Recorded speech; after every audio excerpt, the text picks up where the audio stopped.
में तुलसी की बड़ी महिमा है। तुलसी का अर्चन, तुलसी से भगवान का अर्चन, तुलसी के निकट दीपदान, तुलसी की परिक्रमा, तुलसी का व्रत। तो पंडित श्री बंसीधर जी ने प्रथम श्लोक के बहुत अर्थ किए हैं मंगलाचरण के। पंडित श्री कृष्ण शंकर शास्त्री जी ने वो समस्त अर्थ इस ग्रंथ में प्रकाशित किए हैं। श्रीमद् भागवताद्य पद्य व्याख्या शतकम, 100 व्याख्याएं हैं। तो इसमें तुलसी परक अर्थ भी किया है। तो हमने इसको देखा नहीं है, बस सामने ये भी यहीं देखने का अवसर है, क्योंकि थोड़ा पहले कहते तो एक बार ग्रंथ देख लेते। तो आज तुलसी जी की महिमा। वैसे श्रीमद् भागवत के महात्म्य पुरुषोत्तम मास में, तुलसी में, गऊ में, ब्राह्मण में, गायत्री में न पृथक भाव इष्यते, पृथक भाव नहीं है, एक ही है। इसलिए तुलसी कृष्ण स्वरूप होने के कारण मंगलाचरण में उनका स्मरण किया गया।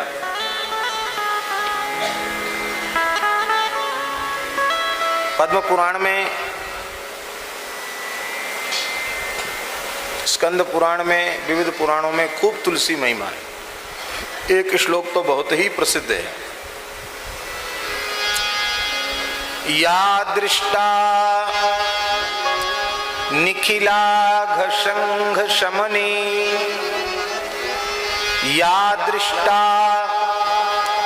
निखिलाघ संघ शमनी,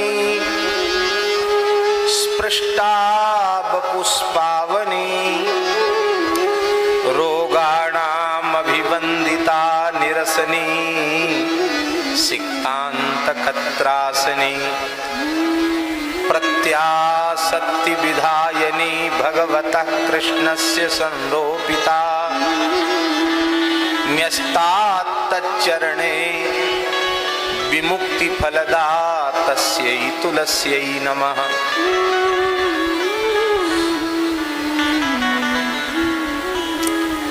या दृष्टा निखिलाघ संघ शमनी, दर्शन मात्र से संपूर्ण अघसंघ का शमन करती है तुलसी। संपूर्ण पाप समूह का शमन कर देती दर्शन मात्र से। स्पर्श से शरीर को पवित्र कर दी, स्पृष्टा बपुष्पावनी। इसलिए बिना तुलसी धारण के भगवत विग्रह का स्पर्श नहीं करना चाहिए, ऐसा भी शास्त्र वचन है। ये शरीर मलमूत्र का भांड है। पर्याप्त जल मृत्तिका आदि से शुद्धि करने के बाद भी ये मलमूत्र का भांड तो रहेगा ही। मलमूत्र ही उसका जीवन है, इसी से टिका हुआ है। तो कितना धो मांजो, शुद्ध होने वाला नहीं है। इसलिए शास्त्रीय शुद्धि के बाद भी शुद्धि होती नहीं। तुलसी धारण करने से संपूर्ण शुद्धि हो जाती है, भगवान की सेवा की योग्यता प्राप्त हो जाती है, भगवत विग्रह के स्पर्श की योग्यता प्राप्त हो जाती है। स्पृष्टा बपुष्पावनी, रोगाणाम अभिवंदिता निरसनी, सिक्तांत कत्रासनी।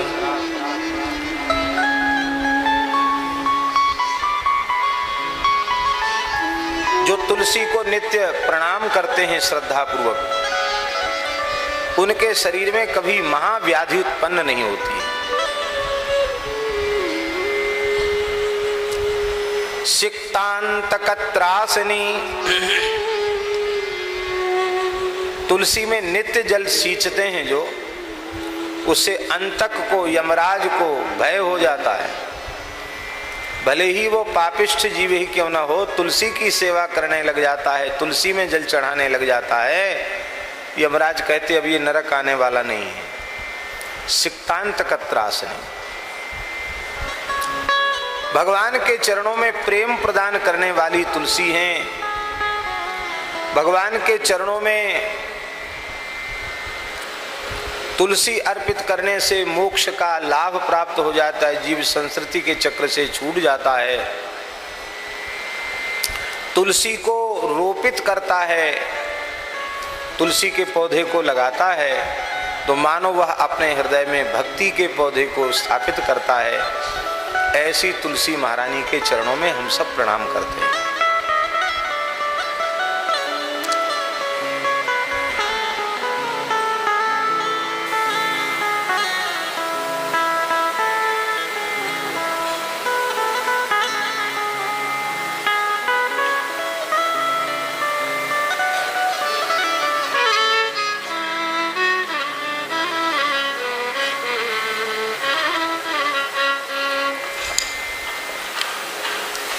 श्री तुलसी महारानी की जय।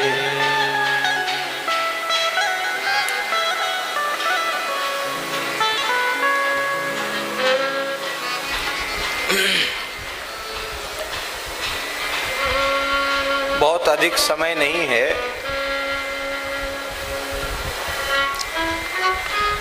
जन्माद्यस्य तोन्मयादितरतश्चार्थेषु विज्ञस्वराट् तेने ब्रह्म हृदय आदि कवये मुह्यन्ति यत् सूरयः तेजो वारि मृदाम यथा विनिमयो यत्र त्रिसर्गो मृषा धाम्ना स्वेन सदा निरस्तु कुहुकम सत्यम परम धीमहि।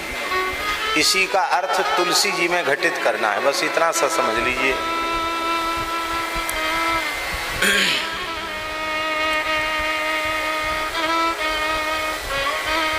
वयम तम तुलसी तरुम सदा हृदा धीमहि। हम सब श्रोता वक्ता समुदित होकर के सामने तुलसी जी विराजमान हैं। तुलसी के इस पवित्र वृक्ष का ध्यान करते हैं, उनको प्रणाम करते हैं, नमस्कार करते हैं। कौन सी तुलसी को? बोले तम कम यत्र यस्मिन रोपिते त्रयाणाम कायिक वाचिक मानसिक पापानाम अध्यात्मा पापानाम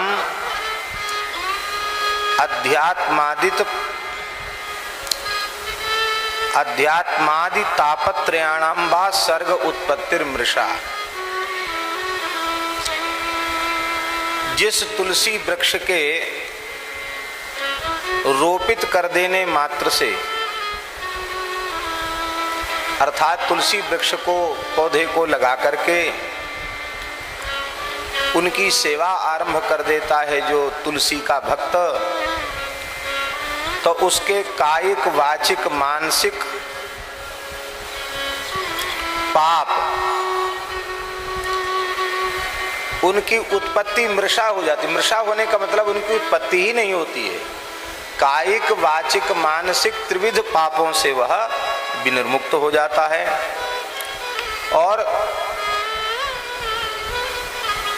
त्रिविध ताप, दैहिक दैविक भौतिक त्रिविध ताप, वो भी उत्पन्न नहीं होते। तुलसी की उपासना आराधना करने वाले को दैहिक दैविक भौतिक ताप से भी मुक्ति मिल जाती है। बोले यह आप कैसे कह रहे हैं? तो तदुक्तम उद्धरण दे रहे हैं। आरोपिते तरौ तापम पापम च त्रिविधम तथा तुलस्या नाशमायाति तदुत्पत्ति पुनर्नहि।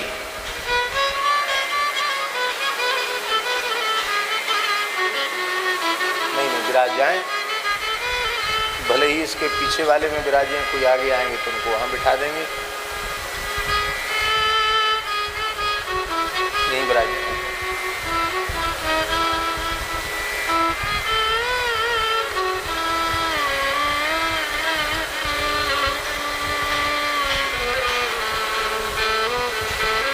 ये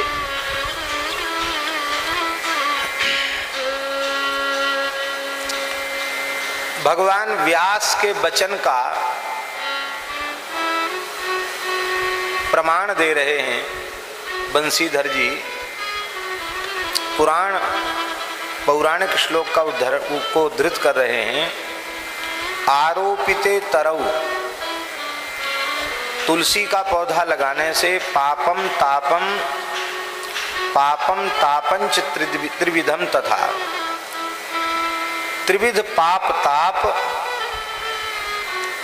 नष्ट हो जाता है, तदुत्पत्तिर पुनर् नहीं, नष्ट हो जाता है और उसकी उत्पत्ति पुनः होती नहीं, नष्ट हो जाता फिर द्वारा उत्पन्न भी नहीं होता। ये तुलसी महात्म्य में लिखा हुआ है। और भी लिखा है पद्म पुराण, ये पद्म पुराण का श्लोक है, दूसरा श्लोक फिर उद्धृत कर रहे हैं। रोपणात् पालनात् शेकात् स्पर्शनात् दर्शनात् नृणाम तुलसी दहते पापम वांग मनः काय संचितम। पद्म पुराण में लिखा है तुलसी के रोपण से, तुलसी के पालन से, तुलसी में जल सींचने से, तुलसी के स्पर्श से, तुलसी के दर्शन से मनुष्यों के संपूर्ण पाप जलकर भस्म हो जाते हैं। चाहे वाणी के पाप हों या मन के पाप हों या शरीर के संचित पाप हों, समस्त प्रकार के पाप तुलसी के पौधे के लगाने से, तुलसी का पालन करने से, तुलसी में जल सींचने से, तुलसी के स्पर्श से, तुलसी के दर्शन से नष्ट हो जाते हैं। दूसरा भाव दे रहे हैं, यदवा यत्र त्रयाणाम पत्र पुष्प काष्ठादीनाम सर्गो अमृषैव। यत्र त्रिसर्गो मृषा।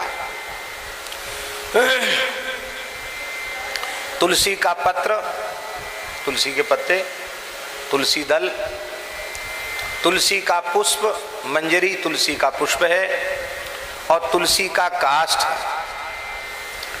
इनका जो सर्ग है, सर्ग माने सृष्टि, यही तीन चीज हमको तुलसी से प्राप्त हुई। तुलसी दल, तुलसी का पुष्प और तुलसी काष्ठ, जिसको हम माला आदि के रूप में प्रयोग करते हैं, कंठी आदि के रूप में प्रयोग करते हैं।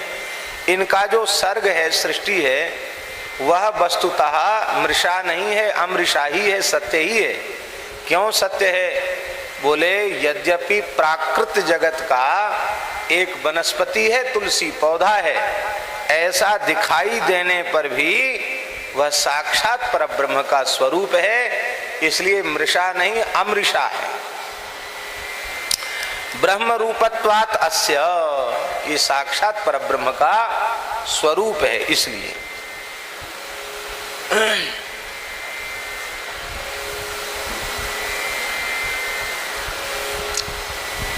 तुलसी दल रूपेण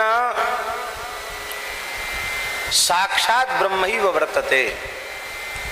यह श्लोक स्कंद पुराण और पद्म पुराण में एक जैसा है। भावांतर तो अर्थांतर तो नहीं है, शब्दांतर भी नहीं, एक जैसा श्लोक है। तुलसी दल रूपेण साक्षात ब्रह्म ही वर्तते, प्रतीति ही पत्र पुष्पादेर मायैव न चान्यते इति स्कंद पाद्मयो हो। स्कंद और पद्म पुराण में ऐसा लिखा है।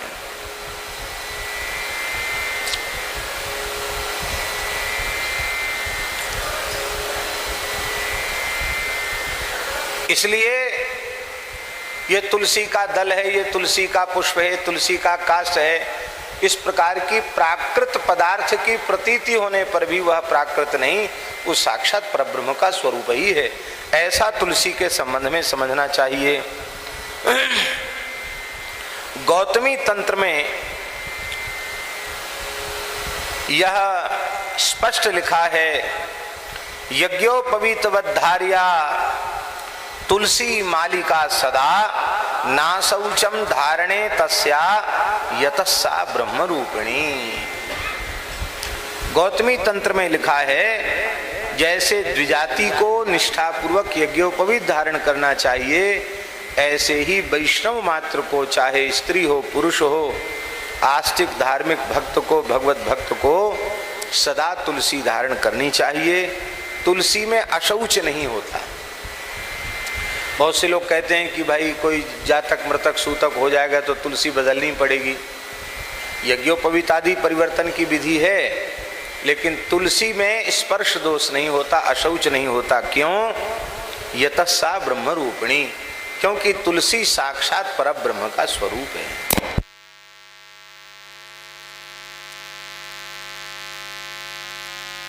सूतक हो, मृतक सूतक हो, ग्रहण पड़ जाए तो यज्ञोपवीत बदलना पड़ेगा, लेकिन तुलसी की कंठी बदलने की आवश्यकता नहीं है। तुलसी सदा पवित्र रहती है।